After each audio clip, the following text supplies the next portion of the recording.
Praise the Lord. கிறிஸ்துவுக்குள் எனக்கு மிகவும் பிரியமானவர்களே, ஆண்டவர் இயேசுவின் நாமத்தினாலே உங்களுக்கு தெய்வீக சுகமும் இருதயத்திற்கு மிகுந்த ஆறுதலும் தெய்வீக சமாதானம் உண்டாவதாக என்று நான் உங்களை வாழ்த்துகிறேன். இன்றைக்கு வாழ்க்கையில பிரச்சனை இல்லாத மனுஷனே இல்லை. ஏதாவது ஒரு விதத்தில் பாடுகளை சுமந்து கொண்டுதான் வாழ்கிறார்கள். வசதி படைத்தவனுக்கும் ஏதோ ஒரு பிரச்சனை இருக்கத்தான் செய்து, ஏழைகளுக்கும் ஏதோ ஒரு பிரச்சனை இருக்கத்தான் செய்து, நடுத்தர வர்க்கத்தினருக்கும் ஏதோ ஒரு பிரச்சனை இருக்கிறது. வெளியில சொல்லிக் கொள்ளாமல் இருக்கிறார்கள், காட்டிக்கொள்ளாமல் இருக்கிறார்கள். பிரச்சனை இல்லாத மனுஷனே இல்லை. சில நேரங்கள்ல பிரச்சனைகள் வந்தபோது அந்த பிரச்சனைய எதிர்கொண்ட விதம் எப்படி, அதனால பிரச்சனைகளை அவர்களால சுலபமா எப்படி மேற்கொள்ள முடிந்தது என்பதை குறித்து அறிந்திருக்கிறது நல்லது. நான் விழுந்து விட்டேன், சுற்றுமுற்றும் பார்க்கிறேன், என்னை தூக்கிவிட யாரும் இல்லை என்பதினாலே நானாகவே எழும்புவதற்கு முயற்சிக்கிறேன். அது என்னுடைய புத்திசாலித்தனம்.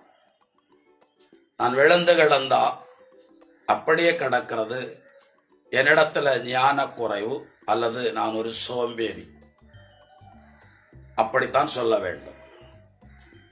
பழைய ஏற்பாட்டிலானாலும் புதிய ஏற்பாட்டிலானாலும் சில பரிசுத்தவான்கள் மரணத்தின் பள்ளத்தாக்குகளை கடந்து சென்றார்கள். கொடிய இருளுக்குள்ளே சிக்கி தவித்தார்கள்.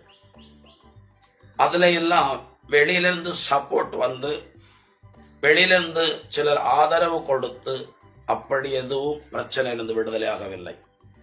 அவர்களாகவே பிரியமானவர்களே பிரச்சனையிலிருந்து, சில கொடிய இருளிலிருந்து, மரணத்தின் கண்ணியிலிருந்து விடுதலையாகி வந்தார்கள். நம்ம எல்லாருக்கும் தெரிஞ்ச ஒரு சம்பவம் தான், எசேக்கியா ராஜா மரணப்படுக்கையில் கிடந்தான்.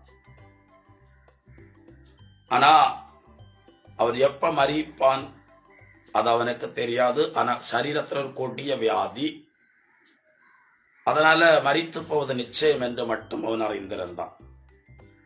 இந்த நேரத்துல பார்த்து ஆண்டவரே ஒரு ஆளை அனுப்புகிறான், எசாயா தீர்க்கதரிசி.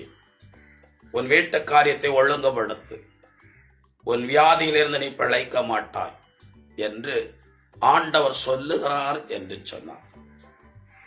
ஆண்டவரே பேசுனதுக்கு அப்புறம் நம்ம என்ன பண்ண முடியும் என்று நம்ம நினைக்கிறோம். ஆனா ஏசைக்கு அப்படி நினைக்கவே இல்லை. அதுதான் பிரச்சனை மேற்கொள்ளுகிற வழி. எசாயா திரும்பி போனதும் கதவை சாத்தி கொண்டு சுவர் பக்கமாய் திரும்பி கண்ணீரோடு கூட தேவனிடத்துல மன்றாடினான். ஆண்டவரே, இந்த சின்ன வயசுல 39 வயசு, அவருக்கு குழந்தை வேற இல்லை. அப்படி இருக்கும்போது அவன் ஆண்டவரிடத்தில் ஜெபிக்கிறான், உருக்கமாய் ஜெபிக்கிறான். வேதத்தில் இப்படி எழுதப்பட்டிருக்கிறது, யாக்கோபு 5ஆம் அதிகாரத்துல 15-16 வசனங்களில், எலியா நம்மை போல சாதாரண எளிய பாடுள்ள மனிதன், ஆனால் அவன் ஆண்டவரிடத்தில் உருக்கமாய் ஜெபித்தானாம். வானம் 3.5 வருடம் அடைத்திருந்தது. மறுபடியும் அவன் உருக்கமாய் ஜெபித்தான். வானம் திறந்தது, மழை பெய்தது, பூமி நனைந்தது. அப்ப எதிர்மறையான ஒரு சூழ்நிலை நமக்கு ஏற்பட்டிருக்கும் போது, அல்லது தேவனாலே நமக்கு சில காரியங்கள் அறிவிக்கப்படும் போது தேவனிடத்துல முறையிடுவதற்கு நமக்கு வாய்ப்புகள் ஏற்படுத்திக் கொள்ள வேண்டும். தேவனிடத்துல ஜெபிப்பதற்கு நம்முடைய இருதயத்தை திருப்ப வேண்டும். அந்த நேரம் நம்ம சோர்ந்து போய், ஐயோ இப்படி ஆண்டவர் சொல்லிட்டாரு, நான் இனி யாரிடத்தில் போவேன், நான் எப்படி ஆண்டவரிடத்துல மன்றாடுவேன், அல்லது நான் யாரிடத்துல போய் இந்த பிரச்சனையிலிருந்து எனக்கு ஒரு விடுதலை எப்படி கிடைக்கும் என்று கேட்பேன். இப்படிலாம் யோசிக்க வேண்டியதில்லை. சிம்பிளா சிலரெல்லாம் பெரிய காரியங்கள்ல இருந்து விடுதலையாகி வந்திருக்கிறாங்க, பெரிய தீமையில இருந்தெல்லாம் விடுதலையாகி வந்திருக்கிறார்கள், பெரிய இழப்பு நஷ்டத்திலிருந்து மீண்டு வந்திருக்கிறார்கள். வெளியிலிருந்து யாரும் சொன்ன ஆலோசனை கேட்டால, அவங்களா தங்க பிரச்சனை தீர்த்து கொள்ள வழிகளை உருவாக்கி கொண்டார்கள், தேடிக்கொண்டார்கள். எசேக்கியாவுக்கு யாரும் சொல்லிக் கொடுக்கவே இல்லை. வந்தவர் சொல்லி கொண்டு போய்விட்டார். ஆனா அவரு எசேக்கியா ராஜாவின் அரண்மனை முற்றத்தை கடக்கிறதுக்குள்ளால எசேக்கியா ராஜாவோட ஜெபம் கேட்கப்பட்டதாம். எசாயா தீர்க்கதரிசி இடத்தில் ஆண்டவர் மறுபடியும் சொல்லுகிறார், நீ எசேக்கியாவை போய் பார், இடத்துல சொல்லு, உன் விண்ணப்பத்தை கேட்டேன், உன் கண்ணீரை கண்டேன், 15 ஆண்டுகள் இன்னும் நீ நலமாயிருக்கும்படி நான் உன்னை ஆசீர்வதிப்பேன் என்று சொல்லி எசாயா 38:5 எழுதப்பட்டிருக்கிற வார்த்தையின் பிரகாரம் ஆண்டவர் எசாயாவோடு பேசினார். எசாயா மறுபடியும் வந்து, எசேக்கியா, கர்த்தருடைய ஜெபத்தை கேட்டார், உன் விண்ணப்பத்தை கேட்டார், நீ விட்ட கண்ணீரையும் கண்டான். ஆகவே 15 ஆண்டுகளை அவர் உனக்கு சேர்த்து கொடுக்கிறார் என்று சொன்னார். பாருங்க, சிக்கலான ஒரு சூழ்நிலை. அந்த சிக்கலான சூழ்நிலைய எசேக்கியா எதிர்கொண்ட விதம், இதைத்தான் நீங்களும் நானும் படிக்க வேண்டும்.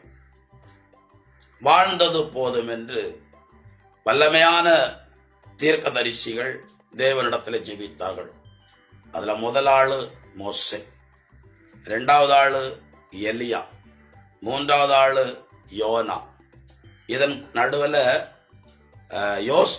யோபுவும் சில நேரங்கள்ல அங்கலாய்த்து கொண்டார். ஆனா அவங்க சரித்திரத்தை வாசித்து பாருங்க, அதற்கு பிறகும் அவர்கள் சுகமாய் வாழ்ந்திருக்கிறார்கள், ஊழியத்தை திரும்பவும் வல்லமையாய் செய்திருக்கிறார்கள், இழந்த நன்மைகளை பெற்றிருக்கிறார்கள். இந்த நாட்கள்ல வாழ்க்கையில் உள்ள சிக்கல்களை மேற்கொள்ள என்ன வழிகளை பரிசுத்தவான்கள் கை கொண்டார்கள், கடைபிடித்தார்கள் என்பதை வேதத்தின் வழியை நாம் அறிந்து அதை நாமும் செயல்படுத்த வேண்டும். யோபுடைய வாழ்க்கையில் நடந்த சம்பவங்கள் ஒரு கற்பனை கதை அல்ல, அவர் வாழ்ந்த காலத்தில் நடந்த ஒரு சம்பவம். அவருடைய காலம், யோபு என்கிற மனுஷன் ஒரு காலத்தில் வாழ்ந்திருக்கிறான். அவருடைய வாழ்க்கையில் ஏற்பட்ட இழப்புகள் தான் இது. அதை நம்ம ஒரு கற்பனை கதையா நினைச்சு கடந்து போவதற்கல்ல. இப்படியெல்லாம் உபத்திரவப்பட்ட மனுஷனுக்கு, இப்படியெல்லாம் பெரிய பெரிய இழப்புகளை சந்தித்த மனுஷனுக்கு ஆண்டவர் மறுபடியும் நல்ல காலங்களை கொடுத்திருக்கிறாரே, வசதியான காலங்களை கொடுத்திருக்கிறாரே, இழந்தவைகளை எல்லாம் என்று திரும்ப கொடுத்திருக்கிறாரே என்று நீ ஆண்டவரை விசுவாசித்து நீயும் நம்பிக்கை இழக்காம தேவனிடத்திலே மன்றாடுவதற்காகத்தான் அந்த சம்பவம் எழுதப்பட்டிருக்கிறது. 42 அதிகாரங்கள் எழுதப்பட்டிருக்கிறது. தொடக்கத்துல இழப்புகளை சந்திச்ச உடனே நம்ம ஆண்டவர் கொடுத்தார், ஆண்டவர் எடுத்தார் என்று சொல்லி நம்மளால சொல்ல முடியாதுதான். ஆனாலும் நாட்கள் கடந்து போகும்போது உங்கள் மனதை தேற்றிக் கொள்வதற்கு அந்த வார்த்தைகளை நீங்க சொல்லிக் கொள்ளலாம். எடுத்த எடுப்புல நம்ம இழந்ததெல்லாம் திரும்ப கிடைக்கும் என்று சொல்லிவிட முடியாது. ஆனா நீங்க ஆண்டவரோடு இருந்தா எத்தனை வருஷம் ஆனாலும் நீங்க இழந்ததை திரும்ப பெற்றுக்கொள்ளும்படி கர்த்தர் உங்களை நடத்துவது நிச்சயம். அதைத்தான் நான் உங்களுக்கு சொல்லுகிறேன். சோர்ந்து போகாதிருங்கள். இதோட எங்க சாப்டர் முடிந்தது என்று நினைத்து விடாதிருங்கள்.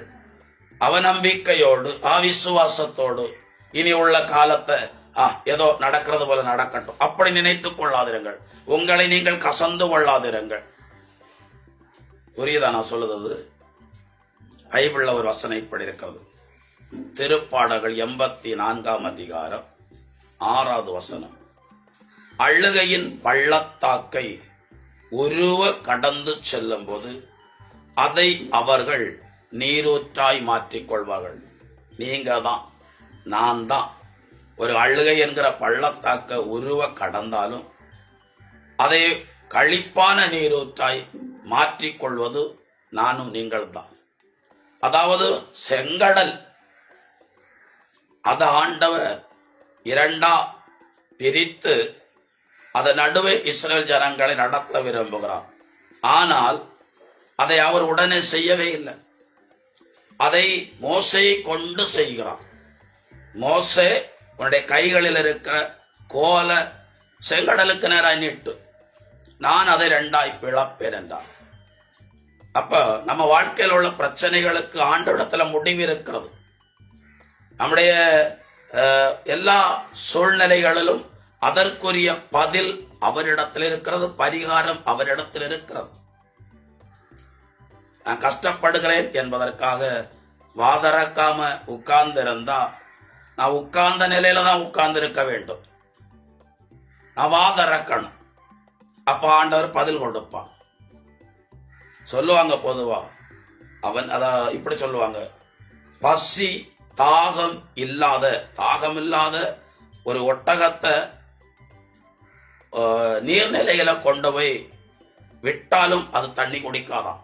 அதுக்குன்னு தாகம் இருக்கணும், அப்ப குடிக்கும் தண்ணீர். அதுபோலதான் நமக்குள்ள பிரச்சனைக்கு, நமக்கு இருக்கிற இந்த நெருக்கடி, இந்த தோல்வியான சூழ்நிலையில தேவனிடத்துல திறக்கணும். நம்மளை கண்டு இறங்கி அற்புதம் செய்கிறவர் தான். இருந்தாலும் உங்க மனநிலை ஆண்டவருக்கு தெரியும். அவரை நம்புதீங்களா? அவரிடத்துலதான் இனி உதவிக்காக எதிர்பார்த்திருக்கிறீங்களா? இல்லது உங்க மனசு வேற வேற காரியங்கள்ல அலபாயுதா? எல்லாம் அவருக்கு தெரியும். எத்தனையோ ஆயிரம் பேர் இயேசு நெருக்கி கொண்டு போகும்போது அந்த கூட்டத்துல ஒரு பெண்மணி இயேசுவின் வஸ்திரத்தை தொட்டு சுகத்தை பெற்றுக் கொண்டு போறான். அதுல வேற ஆண்டவர் என் வஸ்திரத்தை தொட்டது யார் என்று கேட்டு ஜனங்களுக்கு ஒரு பாடம் எடுக்கிறான். அது ஒரு பாடம் எடுப்பதற்காகத்தான் அந்த சம்பவத்துல என் வஸ்திரத்தை தொட்டது யார் என்று அவர் கேட்கிறார். ஆண்டவர் விளம்பரத்தை விரும்புகிறவர் அல்ல என்பது நமக்கு தெரியும். எத்தனை இடங்கள்ல இதை விட பெரிய காரியங்களை செய்து வெளியில தெரிய வேண்டாம் என்று சொன்ன ஆண்டவர் எவ்வளோ ஆயிரக்கணக்கான மக்கள் மத்தியில தன் வஸ்திரத்தை தொட்டது யார் என்று கேட்க ஒரு காரணம் உண்டு. காரணம் இல்லாமல் அவர் செயல்படுகிறவர் அல்ல. எல்லாரும் கேட்கிறாங்க, இவ்வளவு நெருக்கம், அப்புறம் வஸ்திரத்தை தொட்டது யார் என்று நீங்க எப்படி கேட்கலாம்? அப்பதான் அந்த பெண்மணி நடுங்கி கொண்டு வந்து சொல்ற, நான் தான் உங்க வஸ்திரத்தின் ஓரத்தை தொட்டேன். 12 வருட ரத்த போக்கு வியாதி, மருத்துவரிடத்திலே போனேன், உள்ளதெல்லாம் செலவு செய்தேன், கொஞ்சமும் சுகம் கிடைக்கவில்லை. அதுக்கு பிறகுதான் நான் என்னுடைய இருதயத்தில் இப்படி நினைத்துக் கொண்டேன், ஆண்டு வஸ்திரத்தின் ஓரத்தை தொட்ட சுகம் கிடைக்கும். நான் அந்த பிரகாரம், நான் நினைச்ச பிரகாரம் உங்க வஸ்திரத்தை தொட்ட எனக்கு சுகம் கிடைத்தது. யாரும் கொண்டு வரவில்லை, யாரும் கட்டாயப்படுத்தவில்லை, யாரும் அவளுக்கு அறிவுறுத்தவில்லை. இயேசு என்கிறவர் இருக்கிறார், அது வஸ்திரத்தை தொட்டா போதும் சுகம் கிடை, யாரும் சொல்லிக் கொடுக்கவில்லை. அவங்களா உருவாக்கி கொண்டார்கள். இயேசு வஸ்திரத்தை தொட்டா சுகம் கிடைக்கும் என்று விசுவாசித்து அதை தன்னுடைய கிரியில வெளிப்படுத்தினார்கள். அற்புதத்தை பெற்றுக் கொண்டாங்க. அவங்க பிரச்சனையிலிருந்து விடுதலை ஆவதற்கு அவங்க தான் காரணம். உங்க பிரச்சனையிலிருந்து விடுதலையாக நீங்க தான் பிரயாசப்படணும், நீங்க தான் எழும்பணும், நீங்க தான் எசேக்கியா ராஜாவை போல விண்ணப்பம் பண்ணணும். அப்படி செய்யும் போது அற்புதம் நடக்கும், உங்க சூழ்நிலைகள் மாறும். ஒப்பு கொடுக்கலாமா? எங்களை நேசிக்கிற எங்கள் அன்பின் பரலோக பிதாவே, இந்த வார்த்தைகளை கேட்கிறவர்களுக்குள்ள உன் மேல இன்னும் அதிகமான விசுவாசம் பெருகவும், இருக்கிற இந்த நிலையிலிருந்து எழும்பி தேவனிடத்துல, ஆண்டவரிடத்துல எதிர்பார்ப்போடு ஜெபிக்க தைரியம் கொள்ளும்படி ஒப்புக்கொடுக்க. இழந்தவைகள் எங்களால ஈடுகட்ட முடியாதவைகள் தான், ஆனால் ஆண்டவருக்கு எல்லாமே லேசான காரியம். ஆண்டவர் செய்ய நினைக்கிற ஒன்றும் தடைபடாது என்று எழுதப்பட்டிருக்கிறது. எங்கள் வாழ்க்கையில இனி நீங்க என்ன நன்மைகளை அனுமதிக்கிறீங்களோ அதை தடையில்லாதபடி அனுமதிக்கும்படி ஜெபிக்கிறேன். இவர்களையும் சந்ததிகளையும் பொறுப்படுத்திக் கொள்ளும் உங்க பரிசுத்தமான கரத்தில் ஒப்புக் கொடுக்கிறேன். இயேசு கிறிஸ்துவின் பெயரால் ஜெபிக்கிறேன் பிதாவே, ஆமென். God bless you. உங்களுக்கு சமாதானம்.